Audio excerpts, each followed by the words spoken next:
21일까지 서울 성남공항에서 개최되는 ADX는 1996년부터 개최돼 20년의 역사를 자랑하는 세계적인 규모의 에어쇼다.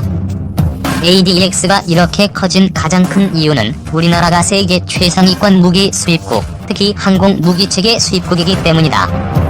즉 ADX는 세계 여러 나라가 거대한 한국 시장을 공략하기 위한 홍보의 장이자 일종의 전초기지다. 특히 ADX는 차세대 전투기 1, 2, 3차 사업과 공중조기 경보통제기 사업 등 몇 조 원짜리 국방 사업과 함께 성장해왔다 해도 과언이 아니다. 몇 조 원 규모의 거대한 무기를 수입하는 대가로 얻은 기술 이전과 절충 교역은 우리의 국방과학 기술을 꾸준히 발전시킨 계기가 됐다.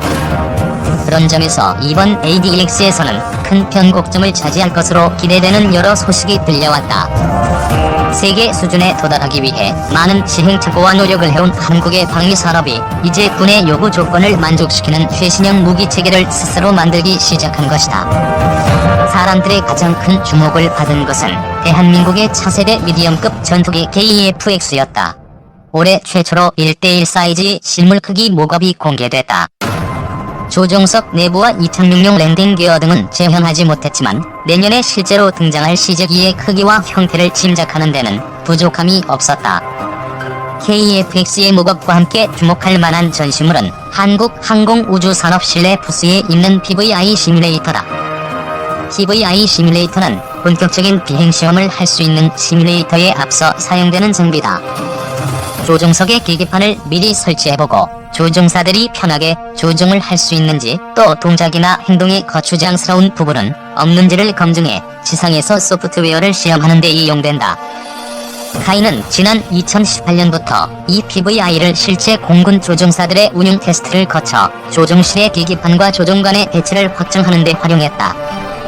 KF-X의 실물 크기 모갑은 KF-X의 현 상황에 국민의 성원과 응원이 필요하다는 점을 의미한다.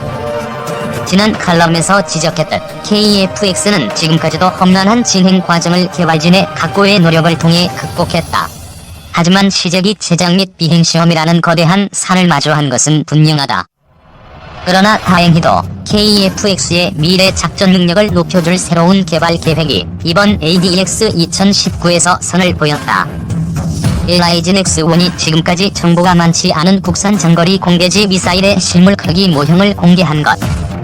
2029년 배치 목표로 8,100억 원의 개발비가 투입되는 장거리 공대지 미사일은 수백 킬로미터 밖에 떨어진 적의 지휘소나 지하 표적 등 중요 전략 표적을 타격할 수 있는 공군의 핵심 타격 무기다.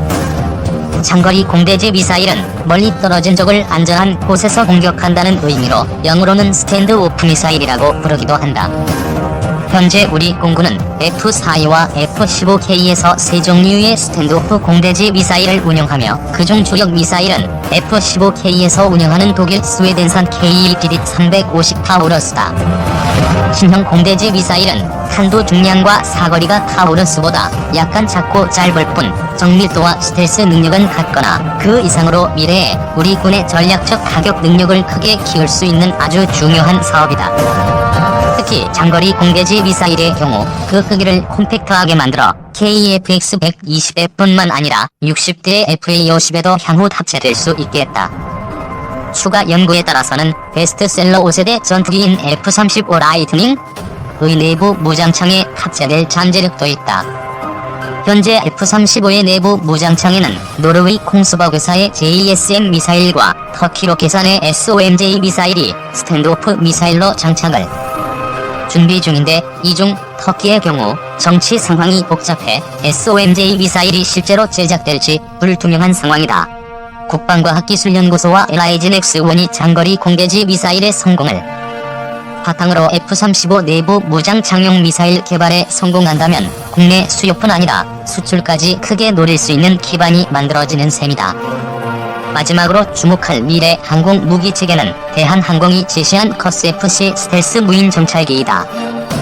커스-FC는 중국의 GJ-11 스텔스 무인 공격기와 유사한 모습을 가졌는데 전장 10m, 전폭 16m 정도의 중대형 무인기로 무장을 탑재하지 않아 직접적인 공격 임무를 수행하지는 못한다.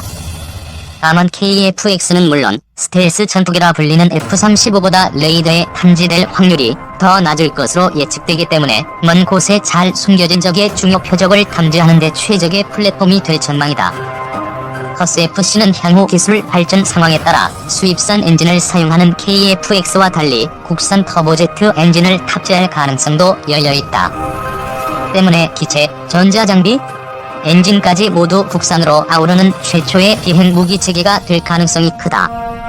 다만 커스-FC는 위험한 정영공의 침투에 정보를 수집해야 하기에 영상 데이터 링크 교란, GPS 위성항법 수신 신호 교란 및 방해, 자율조종 비행 시스템에 대한 공격 등 다양한 드론 퇴치 기법이 적용될 가능성이 높다.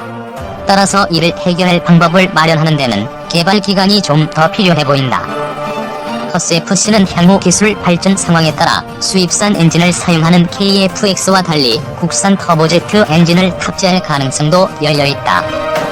때문에 기체, 전자장비, 엔진까지 모두 국산으로 아우르는 최초의 비행 무기체계가 될 가능성이 크다. 사진 김민석 제공. 커스-FC는 향후 기술 발전 상황에 따라 수입산 엔진을 사용하는 KF-X와 달리 국산 터보제트 엔진을 탑재할 가능성도 열려있다.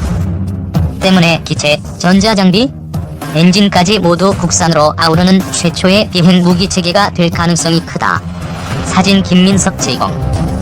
이렇게 2019년 ADX에서 선보인 3대 항공무기체계는 각각의 무기 성능도 중요하지만 세 무기체계가 유기적으로 결합할 경우 시너지 효과가 더욱 기대된다.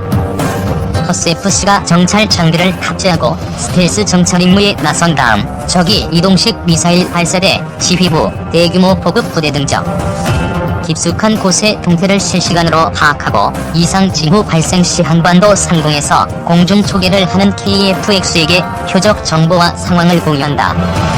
KF-X는 지휘부 결심하에 자체 방호 장비를 작동하고 적지상 레이더가 미치지 않는 사각지대로 이동해 장거리 공대지 미사일을 발사하면 장거리 공대지 미사일은 적방 공망을 피해 초저공 비행으로 적을 사전에 경멸하는 시나리오를 그려볼 수 있다. 이런 유계적 연결이 가능한 것은 국산 무기체계의 장점인 군수 지원과 네트워크 능력 때문이다. 현재 한국 공군에서 가장 뛰어난 탐지 능력을 가진 F-35 전투기의 경우 수백 킬로미터 밖에 전투기를 잡아낼 수 있고 100여 킬로미터 떨어진 건물의 창문도 정확하게 볼 수 있다. 하지만 F-35가 포착하고 조준하는 영상을 지휘부나 다른 전투기에 실시간으로 공유하는 것은 어렵다. 그런데 제작과 관리가 자유로운 국산 데이터 링크를 구축하면 스텔스 무인기와 지상 지휘부 그리고 KF-X가 실시간으로 표적 영상을 공유받고 미사일의 적의 위치를 입력한 다음 스텔스 무인 정찰기로 미사일이 잘 명중됐는지 확인하는 것이 충분히 가능하다. 군수 지원 분야에서의 경쟁력도 있다. 현재 한국 공군은 연평도 사태 이후 긴급한 지상 공격을 지원하기 위해 공대지 미사일을 탑재하고 초계 비행에 나서는 경우가 있는데 이때 수리와 유지가 복잡하고 비싼 외국산 스탠드오프 무기를 장착하는 것은 거의 불가능하다. 하지만 업체와의 협조가 원활히 되는 국산 무기라면 상시 운용에도 큰 어려움이 없어진다. 한편 국산 무기 체계에 대한 걱정과 우려의 목소리도 여전하다. 가장 큰 우려 사항은 시험 평가와 테스트가 부족하다는 것. 따라서 제작사의 홍보 스펙보다 떨어지거나 실전에서 잘 작동하지 않을까 하는 걱정이다. 그러나 다행히 우리 군과 방위사업청, 방위산업체들은 이런 문제점을 인식하고 과거보다 훨씬 뛰어난 시험평가 과정을 도입하고 있다. 가령 부족한 국내 시험평가 시설 대신 해외에서 발사시험과 테스트 시험을 하고 정밀한 공학기술을 적용해서 신뢰성을 보장할 수 있는 최적의 시험 사격과 시험평가 횟수를 정리하기 위한 것들이다. 2019 ADX에서 보여준 국내 항공 무기체계 산업의 밝은 청사진을 실제로 보게 될 날을 기대한다. ADX 행사장에서 차세대 3대 무기체계가 전시된 카이, LIG 넥스1, 대한항